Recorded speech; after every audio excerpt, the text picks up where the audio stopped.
안녕하세요, 체스입니다. 오늘도 어제 갭 교육에 이어서 또 교육 하나 해드릴 거예요. 오늘 해드릴 교육은 올바른 매매에 대해서 말씀을 드릴 건데, 사실 되게 뻔한 얘기죠. 다들 뭐 수도 없이 주식하시면서 들어보셨을 거고, 책도 읽어보셨을 거고, 뭐 어디 리딩방에서 해주는 교육도 받아보셨을 거예요. 대충 뭔지는 아세요. 근데 사실 행동으로 잘 옮겨지진 않죠. 그거는 본인이 잘 몰라서 그런 겁니다.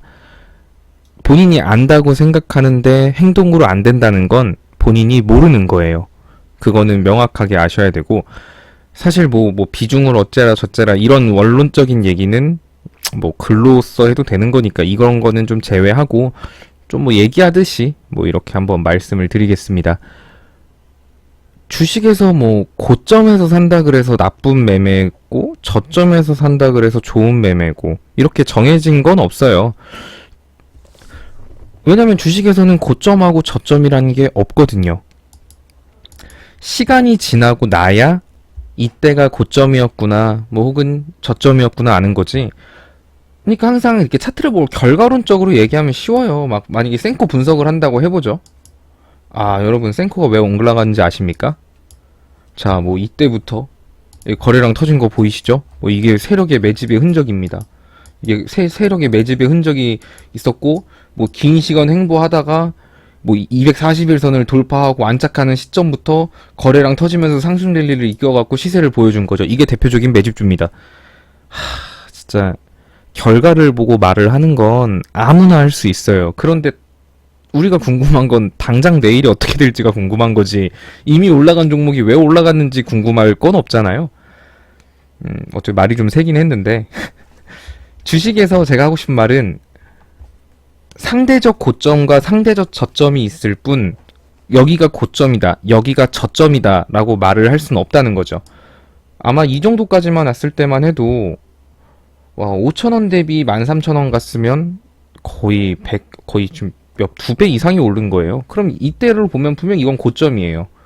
이날까지만 해도 이건 고점이었어요. 그런데 시간이 지나고 보면 이거는 상승폭의 절반도 안 왔어요. 그럼 저점인 거예요. 이때 샀어도 저점에서 잘 사셨네요. 뭐 이런 거죠.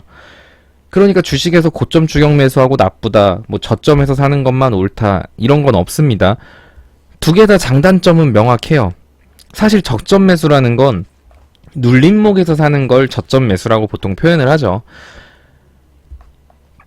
이렇게 올라가는 종목 당일 최고점에서 사는 이런 게 고점 매수, 그리고 눌림목에서 사는 게 저점 매수라고 일단 간단하게 생각을 하시면 되는데, 꼭 이때 산다 그래서 이게 나쁜 건 아니에요. 둘 다 장단점은 명확해요. 그래서 어떤 걸 선택할지는 본인의 몫인 거고요. 본인의 몫이라는 건 애초에 지금 내가 하는 이 투자가 어떤 거라는 걸 명확하게 인지를 하는 게 시작입니다. 그러니까 명확하게 인지한다는 게 뭐냐면, 내가 지금 이 구간에서 들어갔을 때 장점과 단점, 그리고 눌림목에서 들어갔을 때 장점과 단점을 명확하게 알고 생각을 하고 매수 버튼을 누르시는 거예요. 들어가고 나서 생각을 하시는 게 아니라요. 알고 있다면 행동을 해야 되죠. 올바른 매매란 생각을 행동으로 옮기는 거예요. 만약에 생각 없이 하는 매매는 그냥 도박하고 다를 게 없습니다.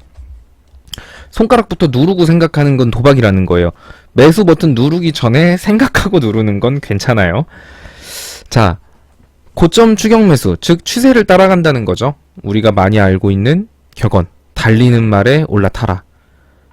이거에는 수익을 3% 보려고 이런 행동을 한다는 건 잘못된 거예요. 본인이 아예 그 투자를 인지를 못하는 거예요. 본인이 고점에서 들어갈 때 애초에 이거의 장단점을 인지를 안 하고 들어간다는 겁니다.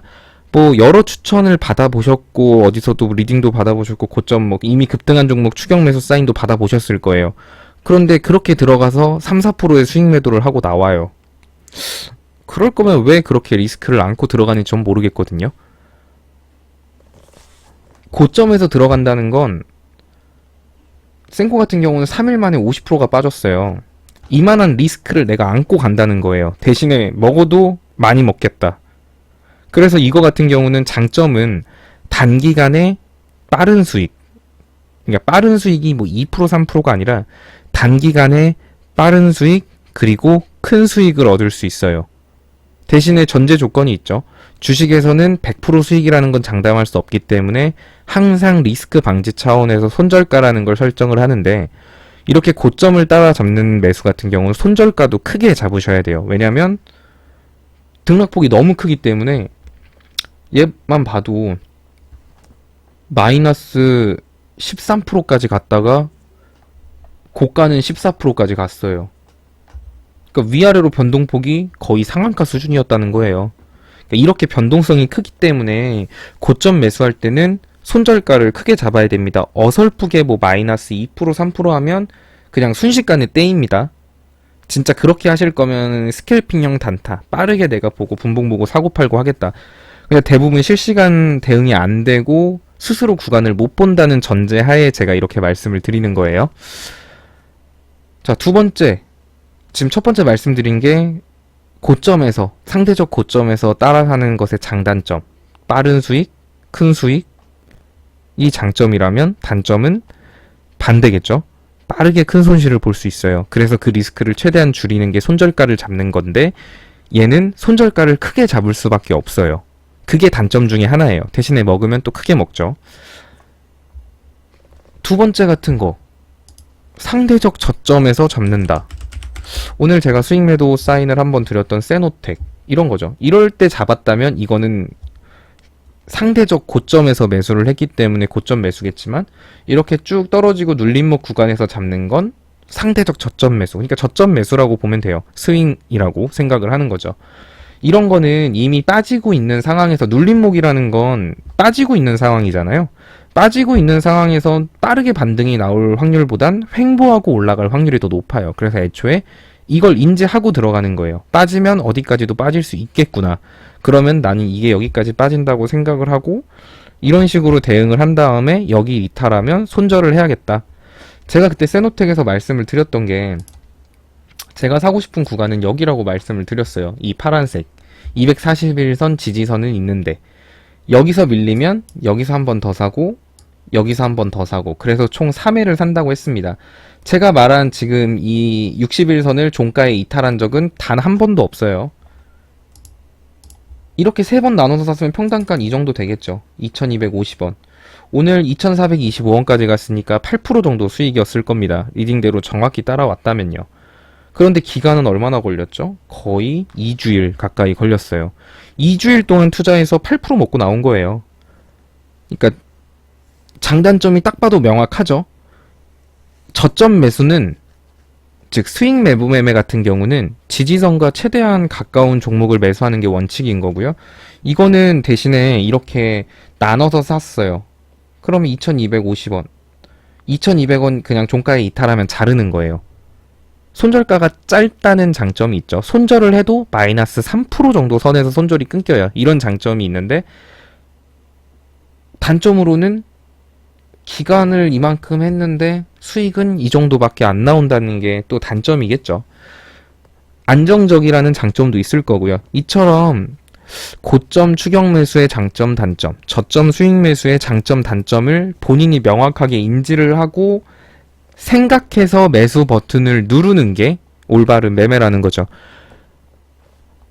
뭐가 됐든 수익하고 수익만 볼 수는 없어요. 수익하고 손절을 쌓아가서 내가 그러니까 수익하고 손절을 막 해서 2달 정도 지나서 딱 뒤를 돌아봤더니 수익이 더 많으면 성공한 거예요. 성공한 투자라는 거죠. 주식에서 또 원칙이라는 거 진짜 말 많이 들으실 거예요. 주식의 원칙은 뭐다. 근데 이것보다 더 중요한 게 저는 그거라고 생각을 하거든요. 본인만의 원칙이 있냐 없냐, 이게 되게 주식에서 승패를 나누는 가장 중요한 요소인 것 같아요. 또 뇌동매매를 막을 수 있는 가장 중요한 요소이기도 하고요. 뭐 어떤 분은 그런 분도 계세요. 나는 5%만 되면 무조건 매도한다. 이게 본인만의 원칙이다. 나는 3%만 되면 그냥 과감하게 매도한다. 이게 본인만의 원칙이다. 이렇게 설정하셨으면 그걸 끝까지 지키세요. 또는 뭐 나는 무조건 마이너스 3% 되면 잘나요. 이런 것도 본인만의 원칙이겠죠. 저 같은 경우는 저도 저만의 원칙이 있어요. 저는 절대 갭든 종목을 사진 않아요. 왜냐면 저는 애초에 저 투자 성향 자체는 안정감 있고 좀 속도는 걸리더라도 진짜 2달, 3달이 걸리더라도 주식으로 그냥 1년에 개달 수익 한 20%면 되는 거 아닌가? 라는 생각으로 하기 때문에 꼭 한 달에 내가 주식으로 50%, 100% 수익을 봐야 된다? 라는 생각으로 접근하지 않아요. 그러다 보니까 저는 고점 매매보다는 약간 눌림목에서 시간이 걸리더라도 안전하게 먹고 나올 수 있는 그런 종목을 좀 선호하는 편이에요. 아마 이렇게 말하면 다들 그러실 거예요. 아, 체스님하고 저랑 성향이 진짜 잘 맞으시는 것 같다고. 저도 그렇게 안정적인 투자를 하고 싶다고. 근데 다 거짓말이세요. 제가 본 결과 그런 분들은 100명 중에 한 2분 계셨던 것 같네요. 대부분 빠르게 수익 보는 걸 원하세요. 한 1주 정도 횡보하거나 2주 정도 눌려 있으면 답답해 하시기 시작하십니다. 이거 언제까지 홀딩해야 되죠? 이거 빠지면 어떻게 해야 되죠? 이런 질문들 되게 많이 주세요. 또 반대로 제가 손절가를 다 정해놨고 이렇게 했음에도 불구하고 손절가 이탈하고 한참 뒤에 또 저한테 물어보세요. 이거 어떡하죠? 저는 답답할 따름입니다. 그럴 때. 어쨌든 핵심은 그거 또 사실 이렇게 원칙을 지키다 보면 손해를 보는 경우도 많아요. 아쉬울 경우도 많죠. 예를 들어서 내가 5%에서 난 무조건 매도할 거예요 라는 원칙을 가지셨었는데 내가 5%에서 딱 팔았어요. 그랬더니 계속 올라가네요. 그러면 다음번에는 그 원칙을 안 지키세요. 왜냐하면 예전 기억이 있거든요. 내가 여기서 5%에 팔았더니 이거 막 15% 가던데 한번 이번에 홀딩 해볼까? 이러면서 다시 본전 그리고 마이너스 되고 손절하고 뭐 이런 경우가 많죠. 그러니까 이게 참 되게 사람이 저부터 포함해서 모든 사람이 다 똑같은 것 같아요. 예를 들어 내가 마이너스 3%에 손절을 했어요. 그랬더니 내가 손절하자마자 막 올라가네. 내가 손절하는데 막 다음날 20% 올라갔어요. 그럼 막 미치죠. 내가 괜히 손절했다. 그리고 다음번에 또 마이너스 3%가 오면 손절을 안 하십니다. 이런 건 본인만의 원칙이 없는 거예요. 그냥 원칙 없이 투자하는 거예요. 내가 손절하겠다고 마음 먹었으면 딱 내가 원하는 가격, 딱 내가 생각한 가격 딱 왔으면 뒤도 돌아보지 말고 그냥 자르세요. 올라가면 아쉽지만 반대로 그거는 본인한테 득을 본 거예요. 그렇게 원칙을 지키는 건 득이에요. 만약에 그럴 수 있죠. 마이너스 3% 떨어졌는데 다음날 15% 올라갔어요. 그런 걸 보고 다음번에는 마이너스 3%에서 손절하지 말아야지 라는 생각을 하고 그런 생각으로 홀딩했는데 다음번에 마이너스 3% 됐는데 손절 안 했다가 마이너스 20% 돼요. 즉, 그 과거의 그냥 결과만 보고 내 미래의 돈을 생각 안 하는 거예요. 과거에 이랬으니까 미래에도 이러겠지? 라고 그냥 머릿속으로 스스로 이렇게 확답을 내리시는 거죠. 내가 과거에 마이너스 3% 손절했는데 다음날 15% 갔으니까 이 종목도 마이너스 3%인데 손절 안 하고 있으면 내일 오를 거야. 이게 무슨 말도 안 되는. 그러니까 주식을 하시는 분들, 올바른 매매를 하고 싶으신 분들은 적어도 이거 하나만큼은 무조건 지켜주셔야 돼요. 뭐라도 좋아요. 내 원칙이 뭔지. 어떤 분은 그런 분도 계세요.